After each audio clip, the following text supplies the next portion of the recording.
સ્થાયી સમિતિની મળનારી આજની બેઠકમાં 16 રેગ્યુલર દરખાસ્ત અને એક વધારાની દરખાસ્ત, એમ ટોટલ 17 દરખાસ્તો મૂકવામાં આવી હતી.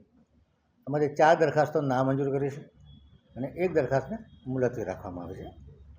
દરખાસ્તોની વાત કરીએ તો મકરપુરાની લેન્ડફિલ સાઇટ ઉપર 28/11/2023થી 24/12/2023 સુધી ઇજારો પતી ગયો.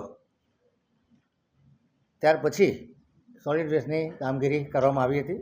સ્ટેટ લેવલ મોનિટરિંગ કમિટીના સૂચનના આધારે અને સ્વચ્છતા સંરક્ષણના લીધે આ 2 મહિના જે કામગીરી કરી હતી એના બિલ માટે ઓડિટનો વાંધો હતો 1,70,20,681. આ બિલને રાજ્ય સરકારની સૂચના અને સ્વચ્છતા સંરક્ષણના લીધે કમિશનરની સૂચનથી આ કામ કરવામાં આવ્યું હતું. આ ખર્ચને મંજૂર કરવામાં આવે છે. ઉત્તર ઝોનના અને પશ્ચિમ ઝોનમાં જે વિવિધ રસ્તાઓના હોટ એપ્લાઇડ થર્મોપ્લાસ્ટિક પેઇન્ટ કરવાનું કામ હતું, 1,10,00,000 બંને ઝોનમાં મંજૂરી માગી હતી. એના બદલે 50 લાખની નાણાકીય મર્યાદામાં આ કામગીરી કરવાની રહેશે. ત્યારબાદ એક્સટેન્શન માટે ફરી સ્થાયી સમિતિમાં આવવાનું રહેશે.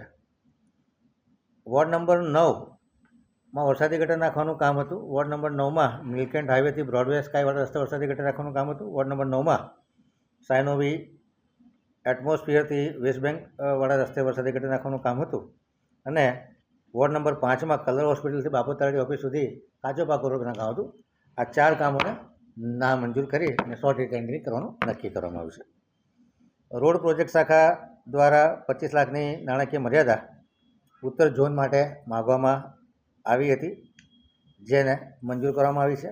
રોડ પ્રોજેક્ટ શાખા પશ્ચિમ ઝોનમાં 35 કરોડના કાચા પાકા કાર્પેટ સિલકોટના જે ઇજારા છે તથા વરસાદી ગટર નાખવાના, એને 35 કરોડની મર્યાદામાં 17.50% વધુના યુનિટેડથી મંજૂર કરવામાં આવે છે. પશ્ચિમ ઝોનમાં ઝોન માટેના જે વાર્ષિક ઇજારા છે 13% વધુ મુજબના એ 15 કરોડની નાણાકીય મર્યાદામાં મંજૂર કરવામાં આવે છે. પૂર્વ ઝોનમાં 70 લાખની નાણાકીય મર્યાદામાં પથ્થર પેવિંગ કર્બિંગ કરવાનો ઇજારો મંજૂર હતો, જેમાં 3 માસ માટે સમય મર્યાદાનો વધારો માગ્યો હતો, જે મંજૂર કરવામાં આવે છે. પૂર્વ ઝોનમાં 8 કરોડ નાણાકીય મર્યાદામાં કાચા પાકા રસ્તા કરવાના હતા, એમાં પણ 3 માસની સમય મર્યાદાનો વધારો માગવામાં આવ્યો છે. નાણાકીય બચત છે, પરંતુ સમય મર્યાદા પતી ગઈ છે, એટલે 3 મહિનાનો સમય મર્યાદામાં વધારો કરી આપવામાં આવ્યો છે. પૂર્વ ઝોનમાં 6 કરોડની નાણાકીય મર્યાદામાં DBM BC લિક્વિડ સિલકોટ કરવાનું કામ હતું, જે 6 કરોડનો ઇજારો હતો, જેમાં 1.5 કરોડ રૂપિયાની નાણાકીય મર્યાદા વધારવાની જે ભલામણ આવી તેને મંજૂર કરવામાં આવી છે. ફ્યુચર સ્ટેટ પ્લાનિંગ સેલ દ્વારા વિશ્વામિત્રી નદી વાઇડનિંગ રિસેક્શનનું કામ ચાલે છે, ત્યારે એના જે બેંક છે એની માટીનું ધોવાણ ન થાય એ માટે જીઓ ટેકનિકલ સોલ્યુશન માટે કોયર પાથરી એની પર જીઓ ટેક્સટાઇલ ફેબ્રિક લગાડી અને જે વેટીવર ઘાસનું પ્લાન્ટેશન કરવાનું છે, આ કામને 1,35,000 ચોરસ મીટરની ક્વોન્ટિટીને 4,91,19,914 રૂપિયા, કે જે 12.60% એસઓઆરથી નીચા ભાવે એને મંજૂરી આપવામાં આવી છે.